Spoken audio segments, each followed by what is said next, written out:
Apa hukumnya menikahkan perempuan yang sedang hamil, Pak Ustadz? Menurut mazhab Syafi'i, perempuan yang hamil nikah. Assalamualaikum warahmatullahi wabarakatuh.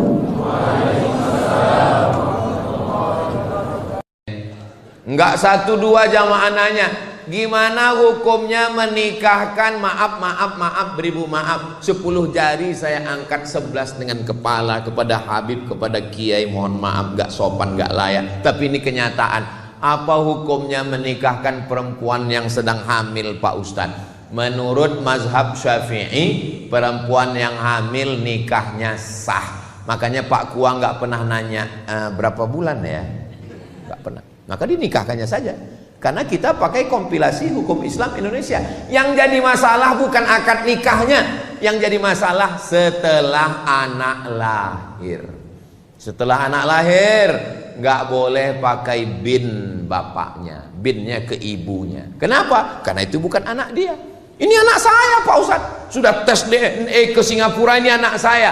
Dalam penetapan nasab nggak bisa pakai DNA. Nggak bisa menetapkan nasab. Tapi ini anak saya. Nggak bisa. Kenapa nggak diakui? Karena kertas nggak diakui KPU, nyoblos sebelum hari H. Syarat kepala rumah tangga suami nggak banyak. Yang pertama din agama, yang kedua akhlaknya baik. Kalau perempuan syaratnya agak banyak, 4. Tungkahul mar'atu li arba'. Perempuan itu dinikahi karena 4. Pertama, 5 liha, sugih, kaya. Kamu nikah dengan dia? Iya. Perasaan dulu kamu kan playboy cap tupai, lompat sana lompat sini. Kok nikah dengan dia? Ya ini yang paling kaya, Pak Ustadz. Kabarnya dia ini kakeknya dulu orang-orang kaya yang hartanya nggak habis 7 turunan. Terus ternyata setelah nikah ketahuan dia keturunan yang ke-8.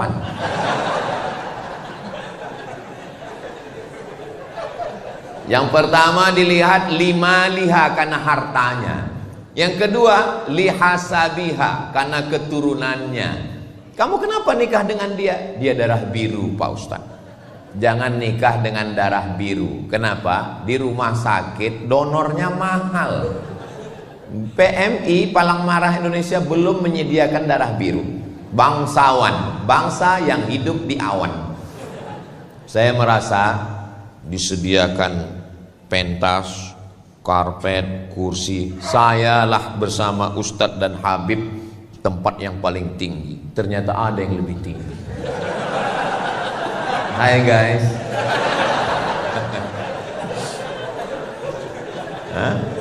Kenapa dinikahi perempuan? Karena hartanya. Yang kedua, karena bangsawannya. Ketiga, li jamal. Jamal, kalau bahasa kita, beautiful. Jangan nikah dengan black sweet. Hilang sweetnya, tinggal blacknya. Li jamaliha. Kenapa kamu menikah dengan dia? Tinggi semampai, putih bening, mata biru, rambutnya susah untuk diungkapkan dengan kata-kata. Wow, amazing. Tapi kalau kamu pilih karena 3, harta akan binasa, nasab akan hilang. Berapa banyak orang dikeluarkan dari bangsawan karena melanggar pantangan. Rupa akan berubah. Yang tidak berubah itu apa? Hubungan aku ke kamu. Hubungan kita tetap sama dalam la ilaha illallah Muhammadur Rasulullah wa la tamutunna illa wa antum muslimun. Maka kata Nabi, tungkahul mar'atu li arba'. Biasanya perempuan itu dinikahi karena 4. Tapi vonis akhirnya fazfar bidzatid din. Lihatlah bagaimana dia menjalankan agama. Karena itulah yang tidak akan lapuk karena hujan, tidak akan lekang karena panas. Cobalah tanya orang-orang tua kita yang sudah menikah 5, 10, 20 tahun, ulang tahun pernikahan emas 50 tahun.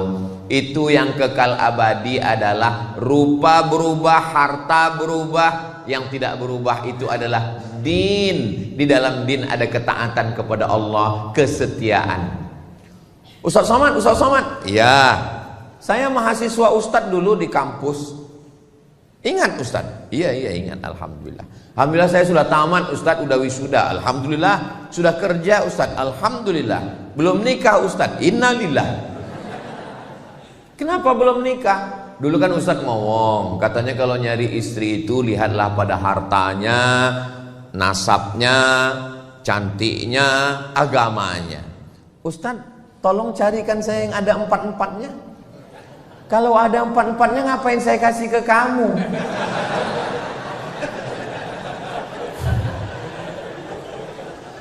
Man talaba akhan bila aibin baqiya bila akhin. Siapa yang nyari teman gak ada cacatnya, seumur hidup gak akan berteman.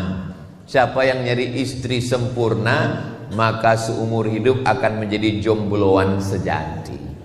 Menikah itu bukan mencari kesempurnaan, tapi menutupi segala kekurangan. Sebelum nikah memang yang dilihat lebih tinggi, lebih ganteng, lebih cantik, lebih kaya. Tapi setelah menikah yang dilihat nampak adalah kekurangan-kekurangan. Maka muncullah ungkapan laki-laki, hijau rumput di rumah lebih hijau rumput sintetis. Karena sekarang semuanya serba plastik. Maka perempuan melihat laki-laki dua. Tapi perempuan kan tidak menerima pinangan, walinya, bapaknya, kakeknya. Kalau kita punya teman, punya sahabat nggak nikah, jangan digojlokin, jangan diejek, jangan diolok-olok, jangan diprank. Saya kalau ada teman yang belum nikah, pas lagi ngobrol-ngobrol, bro, nikahnya kapan? Dunia udah mau kiamat. Kalau ada yang teman belum nikah, nikahnya kapan? Ini kan udah mau dekat bulan Ramadan. Masa bangun sahurnya pakai mercon? Saya termasuk orang yang menjaga perasaan orang lain. Cuman kadang orang aja nggak pernah menjaga perasaan saya. Kalau teman belum punya motor, jangan cerita motor.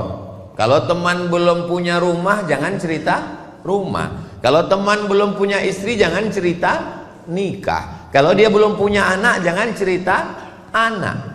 Maka kalau kita mau nolong dia, jangan di depan orang ramai, itu mempermalukan dia. 4 mata. Teman, kawan, sahabat, kakak kelas. Saya biasanya kalau ada yang nggak nikah, saya ajak 4 mata. Pertanyaan saya pertama adalah, ada nggak orang cantik yang kamu lihat? Kalau dia bilang ada, berarti masih sehat. Tapi kalau dia bilang nggak ada, bahaya. Waspadalah. Mohon maaf ya bro, kamu pernah nggak ngelihat orang cantik? Pernah, kata dia. Di mana? Di kampus. Orangnya masih ada. Ada. Kira-kira kamu mau nikah dengan dia? Mau banget. Terus kenapa? Aku nggak berani ngadap dia. Oke, besok pagi kita akan datang ke rumah orang tuanya. Dulu saya mau, kira-kira ya 10 tahun yang lalu.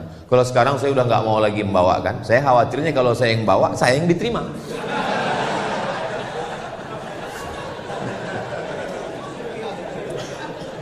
Ustadz Somad kepedean. Jadi kita tolong teman kita, sahabat yang mau nikah, jangan kepedean mentang-mentang udah kerja, udah sarjana, udah ini langsung datang. Assalamualaikum Pak Haji, saya tidak mau hubungan kita hanya sekedar 1 jamaah di masjid. Mau ingin yang lebih dekat daripada itu. Angkat aku jadi menantumu. Jangan. Walaupun dia mau, tapi komunikasi kita orang timur tidak begitu. Bawa orang tua, bawa Ustadz Kiai Haji Muhammad Soleh Drehem, bawa Habib. Kalau khawatir, bawa Pak Kapolres.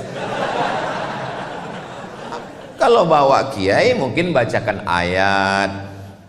Fankihu ma taba lakum minan nisa'i masna wa thulatha wa ruba. Wankihul ayama minkum min ibadikum. Tapi kalau Pak Polisi nggak perlu basa-basi, terima. Kalau nggak saya tilang.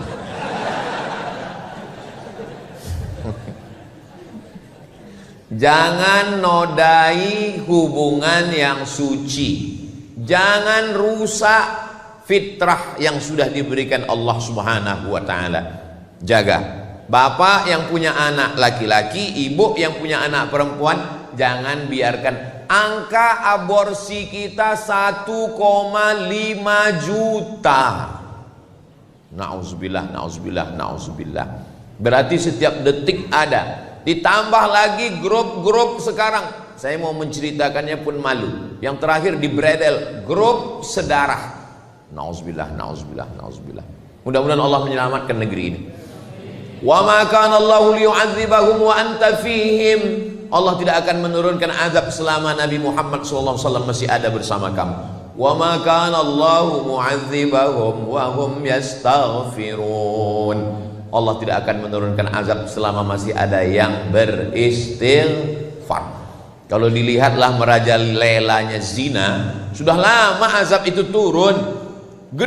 Gunung meletus, tsunami naik ke darat. Kenapa negeri ini masih aman? Masih ada orang-orang tulus ikhlas yang bangun tengah malam beristighfar. Astaghfirullah Rabbal baraya, astaghfirullah minal khataya. Tulus ikhlaskan Allah Subhanahu wa ta'ala. Lalu kemudian jangan kita rusak negeri ini. Insya Allah Jawa Timur, Surabaya, Indonesia tetap dijaga dalam lindungan Allah. Baldatun thayyibatun wa rabbun. Kalau zina dan riba sudah merajalela, itu tanda mereka mengundang azab Allah Subhanahu wa ta'ala. La ta'murunna bil ma'ruf, ajak orang buat baik. Wa la tanhaunna 'anil munkar, larang dari perbuatan munkar. Kalau kamu tidak melakukan itu, la yushikanna ayyab'afallahu 'alaikum 'iqaban, dikhawatirkan akan diturunkan Allah azab. Ketika azab itu turun, summa tad'unahu, lalu kamu kumpul ramai-ramai istighosah kubro, ngangkat tangan, Allah angkat bala ini. Fala yustajabu lakum, doa kamu tidak dikabulkan. Jadi tujuan kita ngaji, tujuan kita sholawatan, tujuan kita majelis zikir, itu semua untuk menyelamatkan kita, anak-anak kita dari fitnah akhir zaman yang luar biasa ini.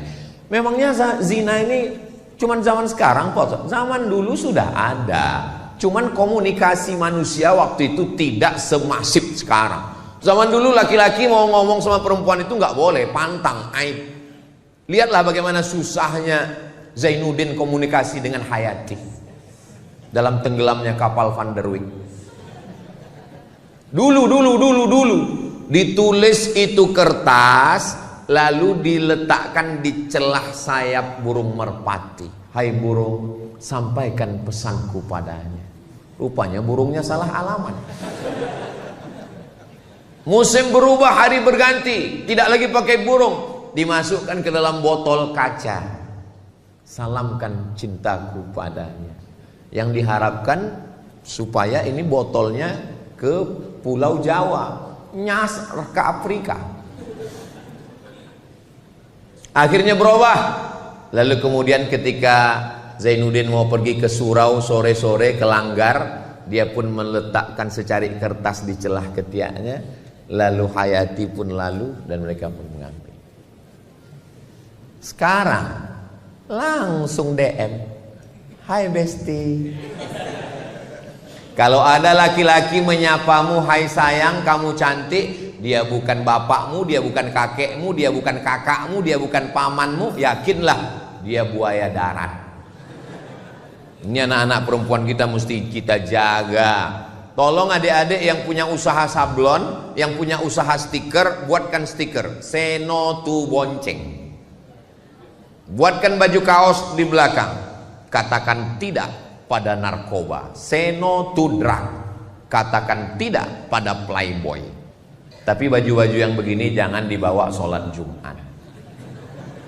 Mungkin sholat pas ngeliat, untuk menyelamatkan anak-anak kita. Kadang anaknya sudah ngaji, malah orang tuanya. Dulu disebut kenakalan remaja, sekarang kenakalan orang tua. Orang tuanya nanya, kamu udah punya pacar? Belum. Hari gini nggak punya pacar, apa kata dunia? Lingkungan kita tidak mendidik, tontonan kita tidak jadi tuntunan, telinga tidak memberikan nasihat. Saya untuk ngomongnya dalam masjid pun malu, untuk mengucapkannya di depan Habib, di depan Kiai pun rasanya nggak sopan. Tapi ini kenyataan. Apa lagu yang didengar? Kucing garong, keong racun, Cinta Satu Malam, Selimut Tetangga, Sepia, pulang-pulang berbadan dua. Itu zina semua. Kenapa terpikir bagi mereka untuk membuat lagu-lagu setan, lagu-lagu maksiat, lagu-lagu kumpul kebo ini? Kenapa terpikir? Wa inna syayatina la yuhuna ila awliyaihim. Setan-setan mengirimkan signal kepada wali-wali mereka. Kenapa lagunya bagus ya? Kenapa syairnya indah ya? Padahal mengajak perbuatan zina. Ini adalah bisikan-bisikan setan yang merusak. Mudah-mudahan Allah menyelamatkan anak-anak kita insyaallah. Makanya kalau ada solawatan, ada zikir, ada itu semua. Guru kita semua, fadhil Ustaz Luqmanul Hakim dari Pontianak. Beliau ini mengasuh 700.000 santri yang dapat beras setiap bulan dari gerakan infak beras yang dikutip ke rumah-rumah melalui program penggeraknya namanya Paskas, Pasukan Amal Soleh.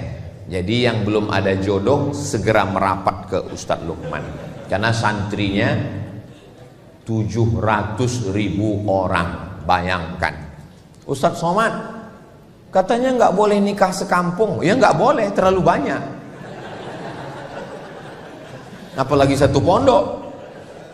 Saudara yang dimuliakan Allah Subhanahu wa taala, Ustadz Luqman sekolah agama, tamat dari Gontor, melanjutkan pendidikan ke IIU International Islamic University, menikah, punya anak. Saya tamat pondok, melanjutkan sekolah agama. Banyak orang takut anaknya sekolah agama. Banyak mertua takut menerima calon mantu kalau anaknya sekolah agama. Kamu mau minang anak saya? Iya. Titelnya apa? SH, welcome. Kamu titelnya apa? SE, melebu. Kamu titelnya apa? LC, stop. Lagi cemas. Ustadz Somad pulang dari Mesir bawa titel LC, pulang dari Maroko MA, LCMA, lagi cemas mencari anak gadis. Apa yang terjadi? Makanya kalau ada orang tua, calon mertua yang nggak mau nerima karena anaknya taat beragama, karena dia sekolah pesantren, karena dia dai, maka tolong bawa dia ke rumah sakit, periksa, scan, jangan-jangan lambung dengan otaknya berdekatan. Sengaja Allah ciptakan jauh jaraknya, otak letaknya di atas, lambung letaknya di bawah, supaya kita jangan hanya mikir lambung. Makhluk yang otaknya dekat dengan lambung, udang, maka disebut dengan, enggak ada saya ngomong begitu. Saudara yang dimuliakan Allah Subhanahu wa taala, iyakunu fuqara. Kalau calon mantumu itu susah, yughnihimullah, Allah yang akan mengkayakan dia. Susahkah bagi Allah? Innama amruhu idza arada syai'an ayyaqula lahu kun. Pepatah orang kampung saya, banyak orang sekarang nggak mau anaknya dikasih makan di piring, malah lebih mau makan di daun. Dipinang bagus-bagus nggak mau, didatangi baik-baik nggak mau. Laki-laki bisa jadi jahat. Orang jahat itu siapa? Orang yang baik tapi selalu teraniaya. Itu kata Joker. Tanam pinang rapat-rapat agar puyuh tak dapat lari. Sudah kupinang gak dapat-dapat, kurayu-rayu kubawa lari. Akhirnya terjadilah apa yang terjadi. Kalau sudah terjadi, terpaksa orang tua menikahkan. Apa namanya? Nasi sudah jadi tai ayam. MBA, married by accident, masalah sudah merajalela, bapak ibu masih cerita bubur ayam lagi. Ya Allah, selamatkan anak-anak kami dari fitnah akhir zaman. Saya kalau membayangkan bagaimana Ustadz Luqman gak pacaran sampai tamat Gontor, sampai kuliah. Kenapa? Karena pondok menyelamatkan. Benteng terakhir kita pondok pesantren. Daftarkan anak Anda segera ke pondok pesantren. Hubungi nomor kontak berikut ini. Ingat, kuota terbatas. Sekarang pesantren dibully, pesantren diekspos, dikatakan ada kekerasan, dikatakan jangan gara-gara nila setitik rusak susu. Dulu sebelanga, sekarang sekota. Ini sengaja diangkat untuk apa? Supaya anak kita tidak punya. Orang tua berangkat dari jam 7 pagi, pulang jam 4 sore, sampai rumah jam 5, capek, lelah, letih, lesu, letoy, loyo, lunglai, sehingga tidak punya perhatian lagi ke anak-anak. Tidak ada yang mampu membangunkan anaknya dari jam 3 subuh sampai tidur jam 10 malam, ngontrol bacaan Qur'annya, pakaiannya, jilbabnya. Kita doakan supaya para habaib, kiai-kiai kita di pondok pesantren sehat untuk menjaga anak-anak kita, insya Allah. Anak saya, ponakan saya wajib mondok. Anak Ustadz Lukman mondok, kirim ke Al-Azhar Kairo Mesir. Anak saya, ponakan saya mondok. Yang nggak mau mondok, saya pecat jadi anak. Kenapa? Karena saya nggak sanggup. Kiai-kiai zaman dulu supaya anaknya nggak manja, maka dikirim ke kiai lain, dikirim ke pondok lain. Supaya apa? Supaya anak merasakan pendidikan. Orang tua yang sayang dengan anak bukan orang tua yang menyiapkan kamar yang besar, AC yang dingin, dengan layar TV yang besar, dengan handphone, gadget, laptop. Ustaz Somad, tolong datang ke rumah saya besok, bisa? Acaranya apa, Pak? Walimah? Enggak. Akikah? Enggak. Nikah? Enggak. Pindah rumah? Enggak. Terus acaranya apa? Ruqyah. Yang mau diruqyah siapa? Anak saya di kamar, Pak Ustadz. Enggak mandi, enggak makan, enggak sholat, enggak sekolah. Ngapain dia di kamar? Nembak musuh yang enggak mati-mati.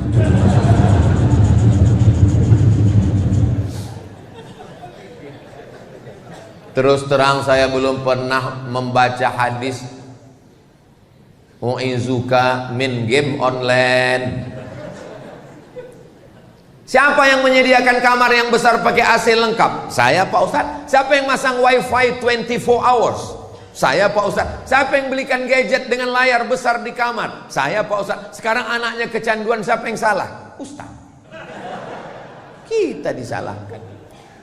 Kenapa orang tua membiarkan anak manja? Karena dia dulu menderita, dia tidak ingin anaknya susah. Akhirnya apapun yang diminta anak diberikan. Anak minta motor, diberikan. Motornya dipreteli, hilang semua, tinggal stang sama mesin.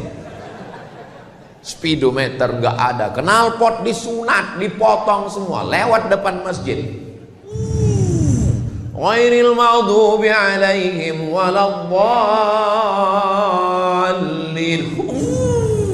Didoakan sama jamaah, mampus. Amin. Ya kalau mati, kok setengah mati? Maka setelah anak dinikahkan, menangis ibu. Ini mempelai laki-laki, ini mempelai perempuan, ini kedua orang tua sebelah kanan, sebelah kiri. Nangis si mempelai perempuan, ibunya nangis. Ibu nangis kenapa? Tanggung jawab saya sebagai orang tua sudah lepas, Pak Ustadz. Anak saya sudah nikah. Kata siapa? Kata siapa tanggung jawab ibu lepas? Tolong nanti ibu kalau kebetulan jadi mempelai, mendampingi mempelai jadi orang tua, jangan asal-asal nangis. Saya dikirim beberapa video waktu sungkem itu, orang tuanya nangis, yang lain bukan nangis. Kenapa? Bulu matanya copot. Dapat videonya? Kalau nggak dapat nanti saya kirim.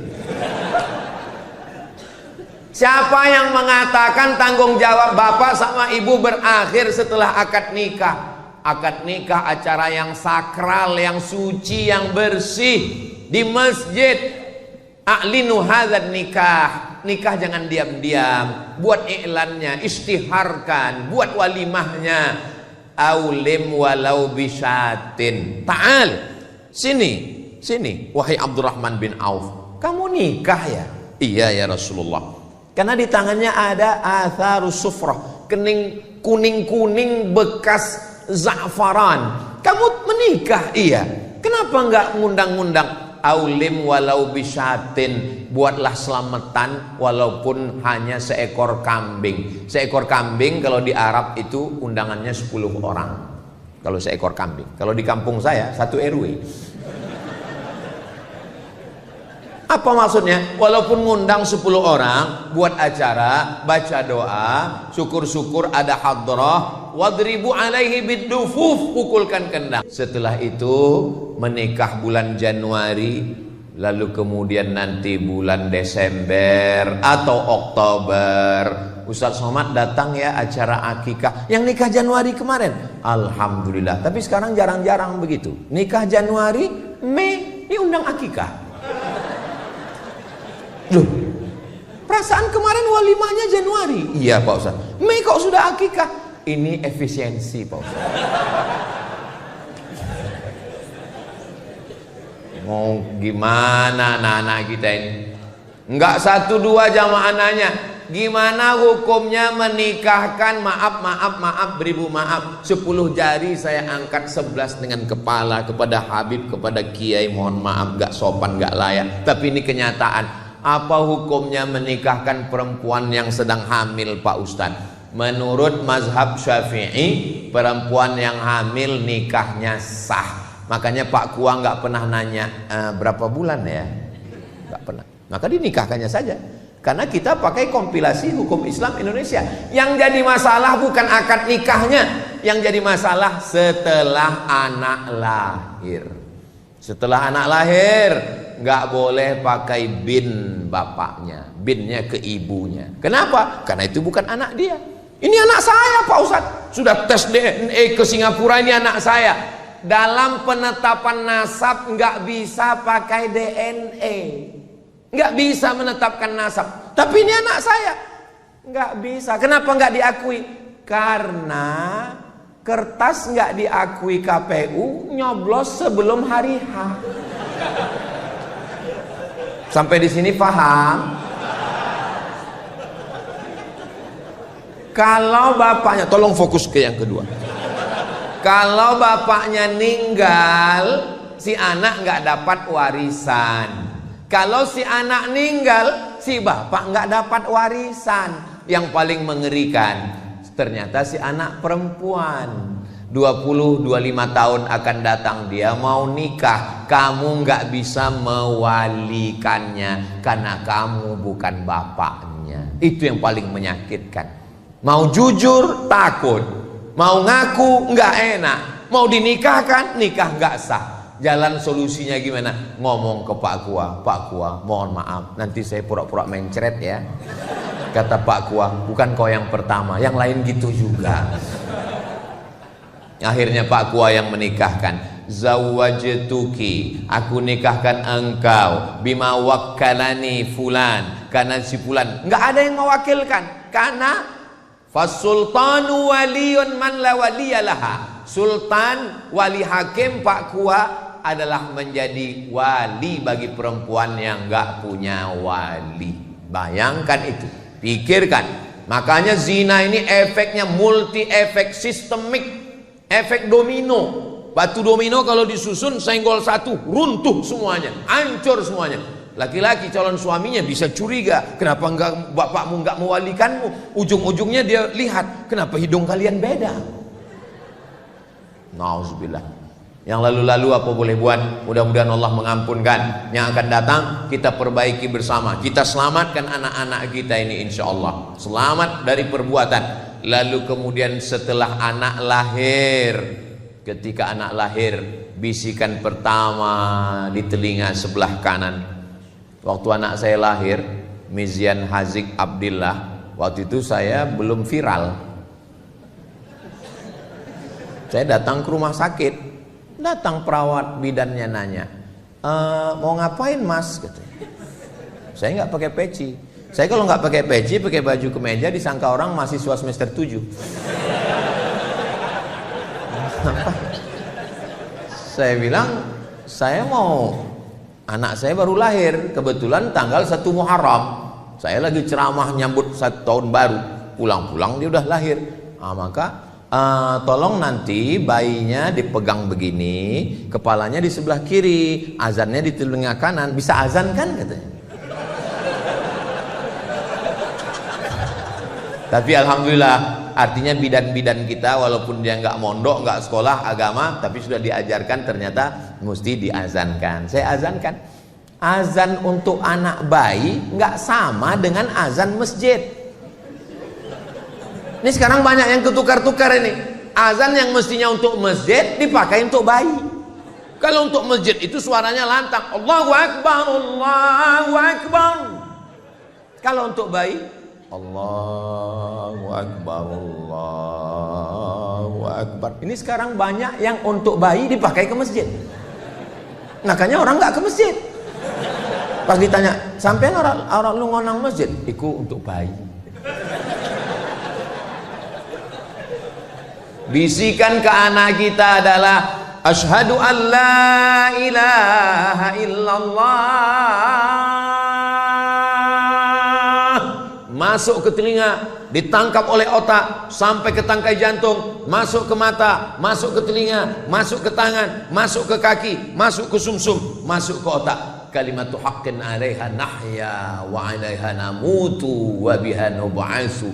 Makanya ketika dia naik pesawat, ketika pesawat itu mulai goncang, yang keluar dari mulutnya adalah Allahu Akbar. Ketika black box, kotak hitam, pesawat meledak, kotak hitam ditemukan, diputar lagi. Apa teriakan mereka ketika dalam pesawat? Satu kalimat serentak, Allahu Akbar. Mudah-mudahan kita pun ketika mati itulah kalimat terakhir, insyaallah. Jangan sampai waktu kita mau sakaratul maut, pas didekatkan telinga teman tanya, bukan la ilaha illallah yang keluar, udah ngopi belum? Saudaraku yang dimuliakan Allah Subhanahu wa taala, nampaknya simpel sederhana, tapi itu ajaran Islam. Setelah anak lahir diambil kurma, lalu dikunyah airnya, dimasukkan ke mulut bayi, namanya tahnik. Ingat baik-baik, pakai hak, tahnik. Ini banyak nih yang belum ngaji, baru-baru hijrah. Ustaz Somad tolong anak saya di teknik. Tahnik. Emang teknik sipil? Tahnik. Datang Asma membawa anaknya Abdullah ibnu Zubair ibnu Al-Awwam, anak pertama yang lahir setelah hijrah di Madinah. Nabi mengunyahkan kurma. Dan anak-anak kita biasanya kalau ditanya, kenapa dikasih kurma? Kenapa dikasih cairan kurma? Jangan nanya-nanya, itu sunnah Nabi. Jangan nanya Bani Israel. Banyak tanya Yahudi. Diteliti oleh Ain Shams University Kairo. Ternyata tempat yang paling nyaman, adem, ayem, tentrem adalah rahim. Bayi ketika berada di dalam rahim, walaupun di Afrika Utara itu cuacanya cuma dua, panas dan panas sekali. Tapi bayi tetap tenang. Walaupun ibunya mengandung di kutub selatan, nggak ada bayi yang keluar jadi es batu. Tapi begitu dia keluar ke dunia, maka dia menggigil kedinginan. Untuk menghangatkan badannya, apa mau dikasih bandrek? Maka dikasih cairan kurma. Itulah mukjizat Nabi Muhammad sallallahu alaihi wasallam. Siapa yang akan menjelaskan itu? Anak-anak muda kita dari Fakultas Kedokteran, insyaallah. Amin ya rabbal alamin. Lalu setelah itu, kullu mauludin murtahanun bi aqiqatihi. Anak yang lahir ini tergadai. Kalau STNK BPKB kita tergadai, ada uang, kita tebus. Surat tanah kita tergadai, kita tebus. Anak kita yang tergadai ini kita tebus dengan 3. Pertama, tuzbahu anhu yauma sabi'ihi, sembelihkan kambing hari ke-7. Gak bisa hari ke-7 uang belum ada, mertua belum. Hari ke-14. Hari ke-14 belum sanggup Pak Ustadz, gaji 13 belum cair. Hari ke-21. 7, 14, 21. 21 pun belum ada duit Pak Ustadz. Ya udah nggak usah lihat kalender lagi, sebulan, 2 bulan, setahun, 2 tahun. Menurut mazhab Syafi'i, kata Imam Nawawi dalam kitab Majmu' Syarah Muhadzab, boleh mengakikahkan diri setelah dewasa. Jadi Bapak Ibu yang belum akikah, nanti tolong pulang dari sini cari kambing. Tapi jangan undang saya, karena saya dari sini langsung ke airport pulang. Undang semua Bapak TNI Polri sama Habib sama Kiai, adakan acara makan. Cukup makan kambing aja, nggak perlu cukur rambut, nggak perlu diayun pakai tola'al badru alaina. Nah, cara menebusnya 3. Yang pertama, tudbahu anhu yauma sabi'i, sembelihkan kambing hari ke-7. Yang kedua, yuhlaku, cukur rambutnya ditimbang seberat perak. Katanya seberat emas Pak Ustadz, dalam hadis perak. Tapi yang buat emas afdol, baik, nggak salah. Kalau kebetulan anaknya lahir rambutnya tipis. Kalau gondrong, lahir kayak brokoli, ditimbang rambutnya 1 on. 1 on 100 gram, emas lagi mahal. 1 gram 2 juta, 100 gram 200 juta. Ya kalau kaya ya nggak apa-apa. Mudah-mudahan adik-adik nanti bisa pakai emas semua, amin.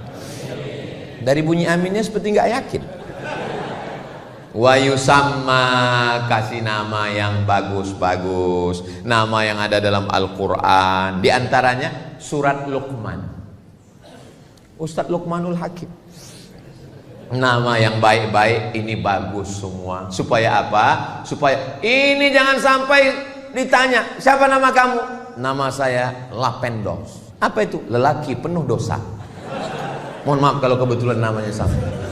Saya takut disomasi, ditangkap. Harap maju ke depan, kita bacakan absen satu-satu. Camry. Hah? Merek mobil sedan. Kenapa namamu dikasih begini? Kebetulan saya lahir 17 Agustus Pak Ustadz. Loh kok Camry? Apa hubungannya? Kemerdekaan Republik Indonesia. Mantap. Ya buatlah di awalnya Muhammad Camry, Ahmad Camry.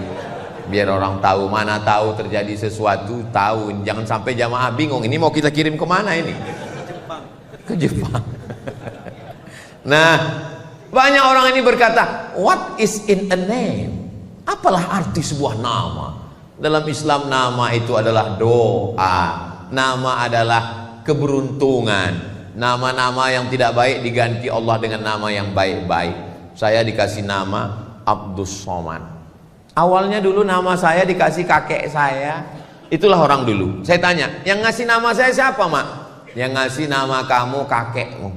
Ibu saya merasa nggak ngerti, nggak tahu apa-apa. Dia nanya. Orang sekarang nggak mau nanya, buat sendiri. Pakai ilmu apa? Cocokologi. Nama suami, nama istri gabungkan. Nama suami Sulaiman, nama istri Toibah, nama anak Letoy.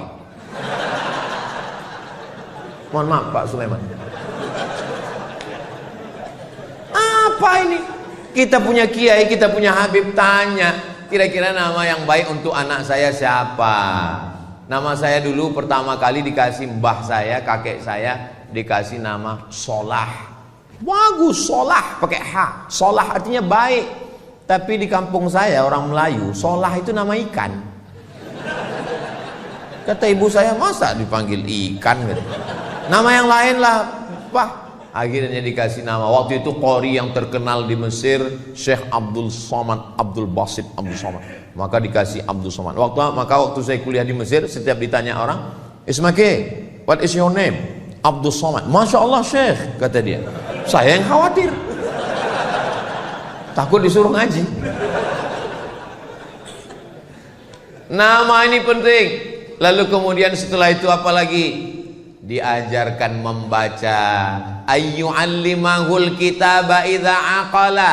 Diberikan dia pendidikan yang baik. Man ala salasa banatin, siapa yang membesarkan mendidik 3 anak perempuan, fa'addabahunna, diberikan pendidikan yang baik, wa zawwajahunna, dinikahkan dengan orang baik-baik, wa ahsana ilaihinna, buat baik sampai mati meninggal dunia, falahul jannah, maka surgalah baginya. Mudah-mudahan kita mendapatkan kunci surga dengan membesarkan anak-anak kita ini, insyaallah.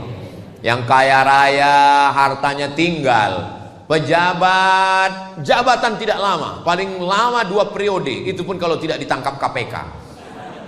Tapi kalau punya anak yang soleh, bangun dia di tengah malam dan berdoa, Rabbil firli wali walidayya warhamhuma kama rabbayani shaghira. Sekarang di pintu-pintu masjid, di pintu-pintu mall ditulis ada namanya QRIS. QRIS. Cara bacanya gimana sebetulnya? Kris. Q-nya quick. Quick artinya cepat. R-nya response. Kris, quick response code. Kode yang cepat merespon. Sekarang banyak ayah tidak merespon, dipanggil anaknya, papa, tadi adik punya nilai bagus di sekolah, bapaknya tetap juga scroll. Makanya ibu kalau punya suami nggak cepat merespon, tempel kris di kering.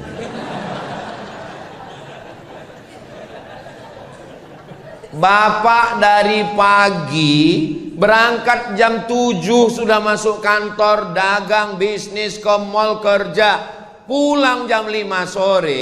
Habis itu azan maghrib, sholat maghrib di masjid, langgar surau musola sampai isya, pulang ke rumah sudah jam 8. Punya waktu dengan anak tinggal 3 jam, 9, 10, cuman 2 jam, 9, 10. Tolong handphonenya matikan.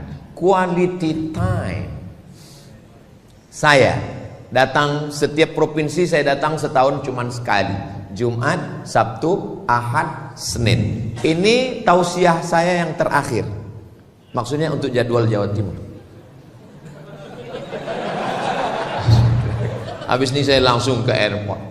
Tapi setelah ini saya akan pulang ke rumah, saya akan menjadi seorang ayah, saya berlaku sebagai seorang suami, sholat subuh saya mengimami santri, habis itu bacakan kitab Jalalain, habis itu nanya santri satu-satu, saya akan bawa anak saya jalan-jalan, saya bawa mereka pergi, saya nyetir sendiri, saya pergi ke pasar belanja ikan sama istri saya. Gimana caranya Ustaz belanja ikan, apa orang nggak tahu? Saya pakai masker, saya pakai kacamata hitam. Ustaz Somad ya? Mirip, saya bilang. Tolong. Ibu kerja di kantor, masuk pagi jam 7 berangkat dari rumah, jam 7.30 sudah apel, sampai makan siang dengan orang lain, masuk kantor lembur sampai sore, pulang ke rumah. Bersama suami orang 10 jam, dengan suami sendiri 2 jam. Apa kata orang Inggris? Witing trisno jalaran suko kulino. Cinta tumbuh karena sering bersama, jalan sama, satu kantor sama, tukar-tukaran nomor. Berawal dari curhat, lama-lama nggak layak saya mengucapkannya. Kamu kenapa jalan sama dia? Kamu kenapa akrab dengan dia? Kamu kenapa tukar-tukaran nomor, tukar-tukaran video sama dia? Dia sudah macam abang saya, dia sudah macam kakak saya, dia sudah macam saudara saya. Berawal dari macam, berakhir dengan macam-macam. Waspadalah. Kenapa perempuan perlu perhatian? Karena dia makhluk yang memang minta. Perempuan itu dia mengingat kata-kata yang keluar dari mulut suaminya. Makanya Nabi memanggil ya Aish. Kenapa dia panggil ya Aish? Karena Aisyah suka sekali dengan panggilan itu. Ya Humaira. Perempuan mengingat suara itu terngiang di telinganya. Ya Humaira. Wahai engkau yang kulitnya putih, kalau kena cahaya matahari kemerahan. Ustaz, ya, saya boleh memanggil istri saya ya Humaira? Boleh. Pulang dari sini panggil ya Humaira. Tapi dia nggak putih, ya nggak apa-apa. Idkhalus surur, menyenangkan hatinya, membahagiakan dia. Kalau kamu nggak bisa bahagiakan dia dengan rumah yang besar, nggak bisa bahagiakan dia dengan perhiasan emas, bahagiakan dia dengan kata-kata. Buah hatiku belayan jiwaku, siang dan malam terbayang-bayang, makan tak kenyang, tidur tak lelap. Saya kalau ngomong gitu ke istri saya, buah hatiku, langsung dilanjutkan, hafal dia. Jangan laki-laki ini kadang terlalu jujur, pulang ke rumah manggil ya Hajar Aswad.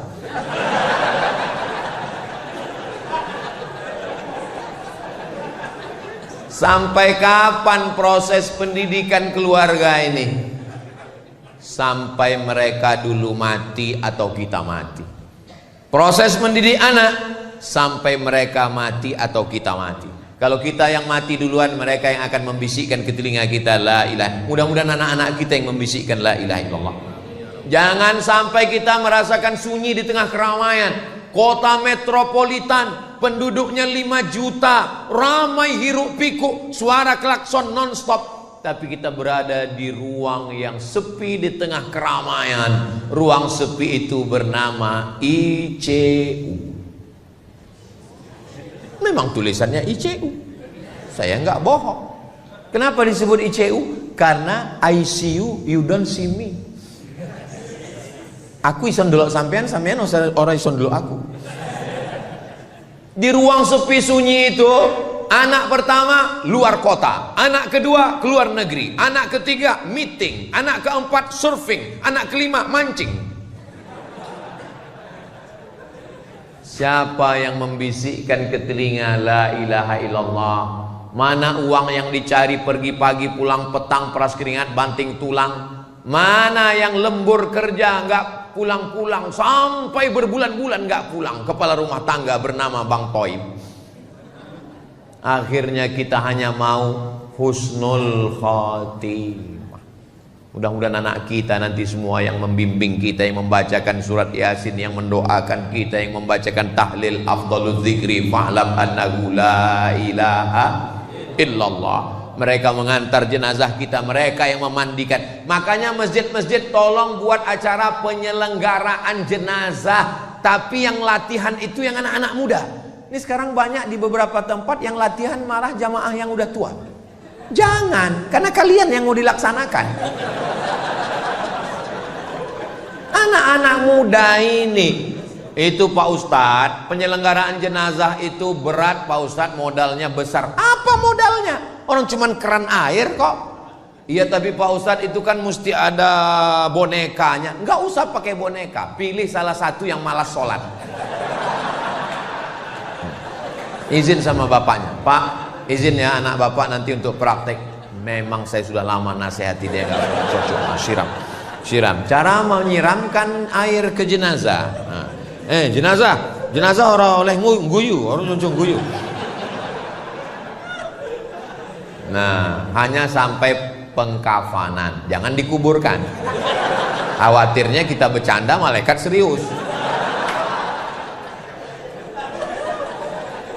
Saya yang memasukkan jenazah almarhumah ibu saya ke liang lahat, saya yang membuka talinya, saya yang membuka wajahnya, saya yang memiringkannya ke arah kiblat, saya yang menempelkan hidungnya ke tepi. Dulu engkau mandikan aku, engkau letakkan aku di anduk yang lembut. Sekarang aku meletakkanmu di atas liang lahat tanah. Dulu kalau aku menangis, kau letakkan tanah liat, kau letakkan bantal yang lembut di atas kasur yang wangi. Hari ini apa yang kubalaskan? Ku letakkan di tengkukmu tanah liat yang keras, yang bau. Tapi saya puas. Kenapa? Karena saya sempat datang. Jadwal waktu itu di Pulau Madura, tanggal 18 Maret 2019. Saya bilang, kalau pesawat ini cepat saya sampai, tunggu saya. Tapi kalau tidak, apa boleh buat? Alhamdulillah saya sempat sampai. Saya mengimami sholat jenazah. Saya mengantarkan, saya dengan adik saya, dengan sahabat saya, kami turun bertiga. Kami yang meletakkannya ke bawah. Setelah itu saya naik ke atas, saya membacakan talqin, saya mendoakan. Sampai hari ini sejak beliau wafat, tidak pernah putus pembagian sembako 300 paket. Karena itu yang kami mampu. Dan sekarang membangun masjid, insya Allah tak lama lagi peresmian Masjid Hajjah Rohana. Mudah-mudahan, saya cerita ini tidak ingin macam-macam. Saya cuma ingin supaya adik-adik saya, sahabat-sahabat saya, kalau ibu kalian masih hidup, ayah kalian masih hidup, bahagiakanlah mereka. Saya dulu nggak pernah punya cita-cita apa-apa. Ketika ditanya, Ustadz nanti mau jadi apa? Enggak. Yang penting aku kuliah, dapat ijazah, mau jadi dosen, dapat gaji, membahagiakan orang tua. Hanya itu saja. Bahagiakanlah orang tua. Karena kalau dia udah nggak ada lagi tempat kita bisa bercerita. Dulu kalau saya pulang begini, saya akan cerita, Mak, ini ada sorban dari Jawa Timur, Mak, aku dapat cincin, Mak, aku dapat parfum. Dia akan buka parfum itu, dia cium, oh wangi ya, cincin kau cantik ya, bagus ya. Sekarang nggak ada. Bercerita ke istri, ke anak, ya, tapi rasanya tak sama. Maka kalau ibu kalian masih ada, ayah masih ada, bahagiakanlah, senangkanlah mereka. Siapa yang membahagiakan orang tuanya, menjadikan orang tuanya seperti raja-raja, maka insya Allah Allah akan buat rezeki dia pun sama seperti rezeki raja-raja. Bukan hadis Nabi, dapat saya di grup WhatsApp. Tadi saya mulai jam 8 kurang 15, sekarang sudah jam 9 kurang 20. Jadi ini sudah melanggar kode etik jurnalistik. Mestinya kalau saya dengan Ustadz Lukman itu pembagian waktunya 30 menit. Mudah-mudahan apa yang saya sampaikan ini menjadi pelajaran buat saya sendiri. Mudah-mudahan keluarga kita semuanya sakinah, mawaddah, warahmah. Rajulun as'as, ada seorang laki-laki, rambutnya kusut, berdebu. Kenapa rambutnya kusut? Karena dia tidak bersisir. Kenapa dia tak bersisir? Takut kalau dia bersisir, rontok rambutnya sehelai, dia kena dam karena dia sedang ihram. Tangannya diangkatnya ke atas, doanya tak dikabulkan Allah. Kenapa doanya tak dikabulkan Allah? 4 sebab. 1, mat'amuhu haram, makanannya haram. 2, mashrabuhu haram, minumannya haram. 3, malbasuhu haram, pakaian haram. Jangan belikan ke pakaian haram. 4, wa ghudhiya bil haram, dikasih anak bini makan haram. Sekali haram tetap.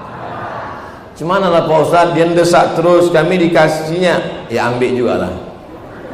Tapi tadi kata Ustaz, makanan haram, daging haram, pakaian haram, semua haram. Ambil, serahkan ke Masjid Al Hasanah.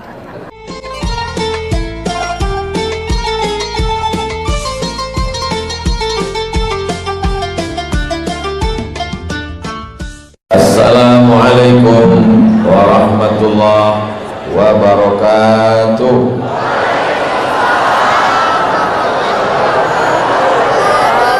Apa kabar semua jamaah? Sehat? Kita selalu berdoa, Rabbana atina fid dunya wa fil akhirati. Makanya kalau mau dapat hasanah, sering-sering ke masjid. Cerdas jamaah. Hasanah itu artinya baik. Lawan dari hasanah sayyi'ah. Apa lawan dari hasanah? Sayyi'ah, jelek, buruk, tak baik. Maka kita ini semua maunya semuanya hasanah. Istrinya hasanah, suaminya, suami apa pula hasanah? Suami Abdul Somad. Sallallahu ala Muhammad, sallallahu alaihi wasallam, sallallahu ala Muhammad, sallallahu alaihi wasallam. Ya Nabi, salam alaika. Ya Rasul, salam alaika.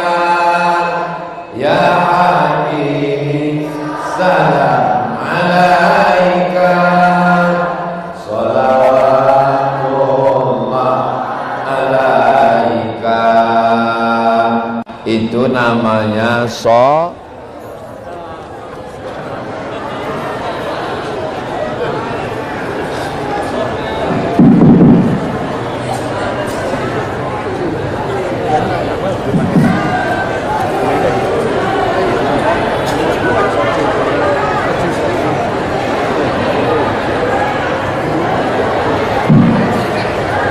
Kalau tuan membeli minyak, jangan lupa beli peniti. Mik ini memang banyak, tapi semuanya mati. Kalau tuan beli pemiti, jangan lupa beli sayur kubis. Kalau mik sudah mati-mati, itu tanda waktu sudah mau habis.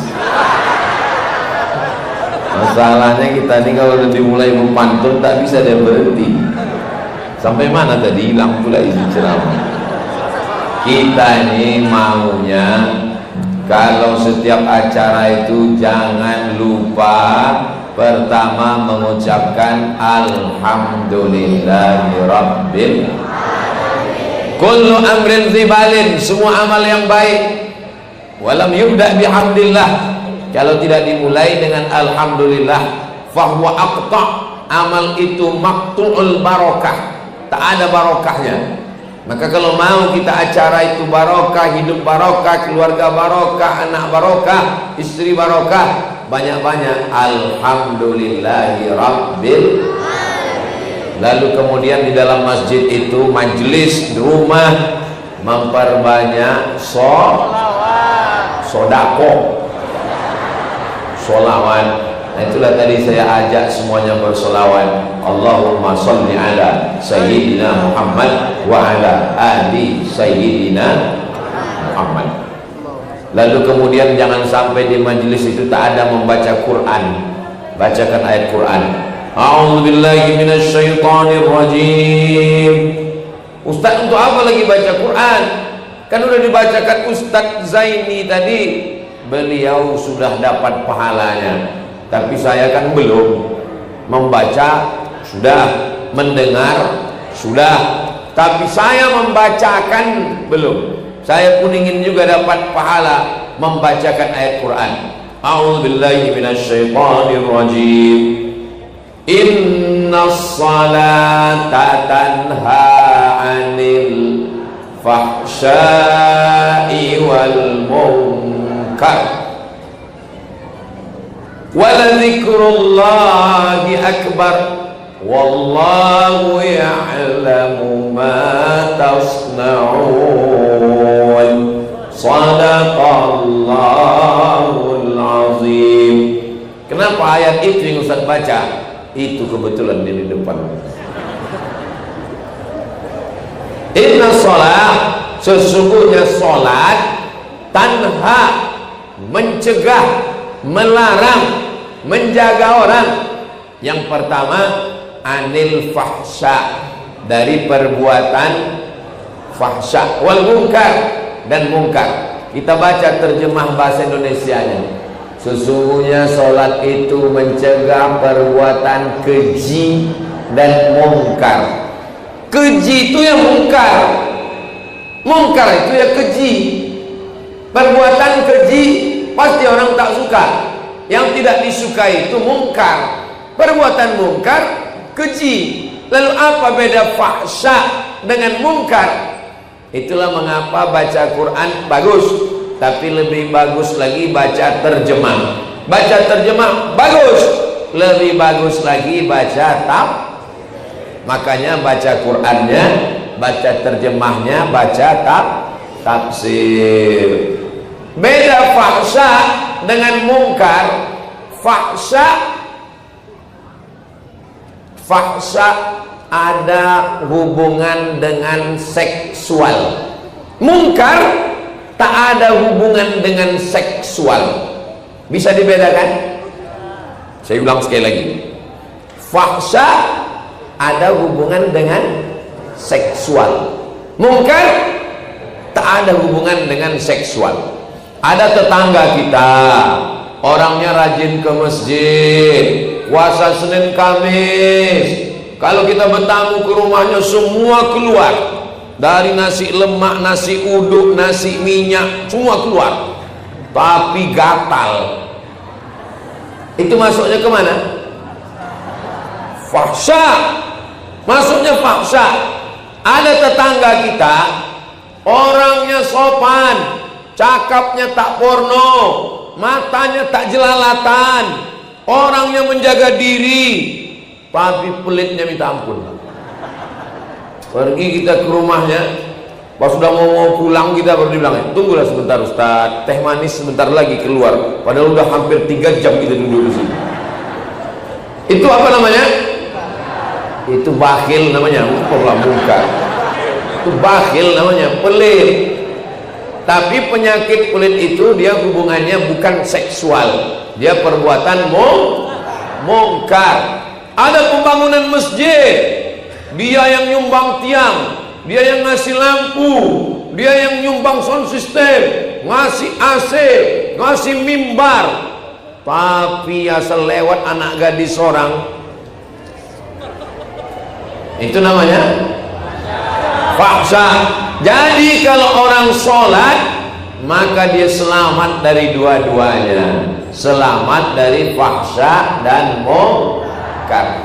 Bagaimana kalau ada orang rajin sholat ke masjid, sholat tahajud tak tinggal, sholat duha, tapi matanya tetap jelalatan dan tetap makan duit riba dan tetap pelit, berarti itu tandanya sholatnya perlu ditingkatkan lagi kualitasnya. Jangan gara-gara ini lalu berhenti.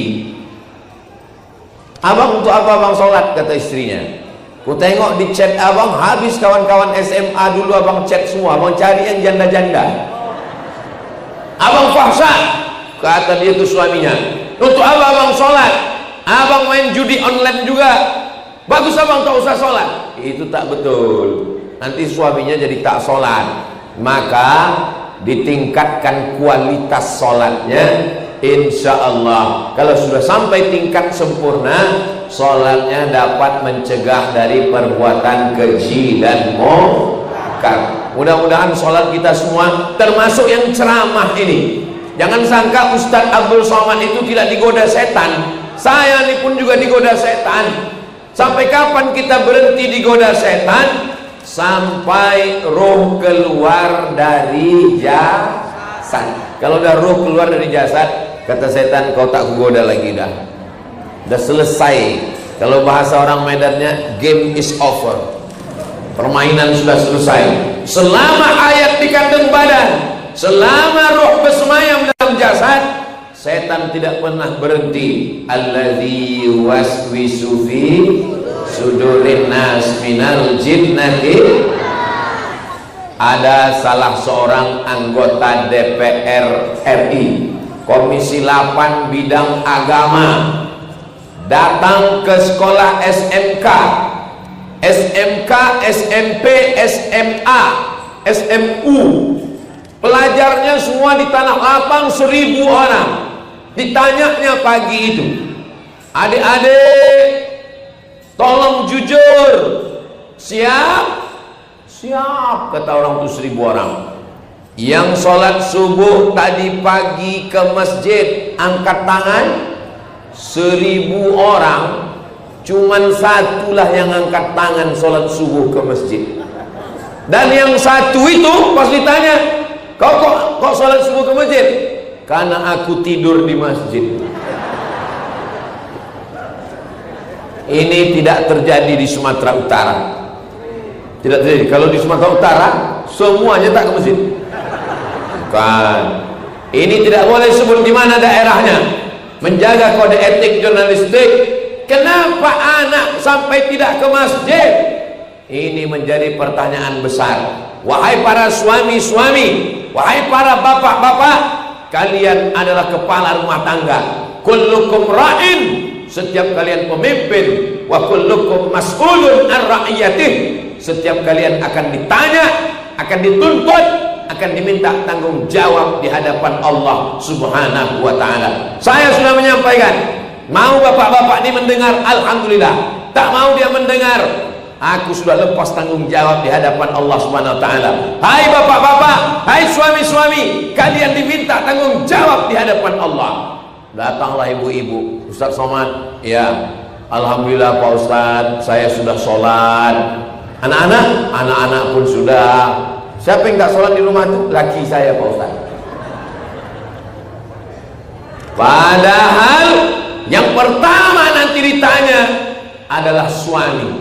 istri berikutnya, anak nanti, kepala rumah tangga dulu. Dan di antara yang pertama ditanya adalah inna awwala ma yuhasabu bihil abdu yaumal qiyamah. Yang pertama kali dihisab, ditanya adalah sholat. Muru auladakum bis shalah, suruh anak kamu sholat. Wa hum abna'u sab'an sinin, berumur 7 tahun.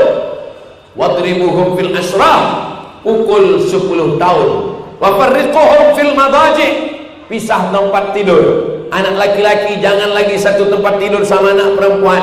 Na'udzubillah, terjadi macam-macam. Anak jangan lagi satu tempat tidur sama orang tua. Banyak efek negatif yang tak baik. Ini asas dasar pendidikan Islam. Tapi saya tak ragu sedikit pun, Masjid Al-Hasanah ini penuh dengan jamaah, sampai tak muat tengoklah ibu-ibu sampai berdiri di pintu. Masya Allah. Apa kabar ibu? Sehat bu?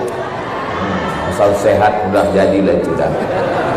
Berdiri orang tu. Dengar suara saya bu? Tak dengar. Kok dengar pasti dia mengangguk. Tanya dengar bu. Yang pertama kali masuk Islam itu lelaki atau perempuan? Yang pertama, Nabi SAW dapat wahyu. Iqra bismi rabbik.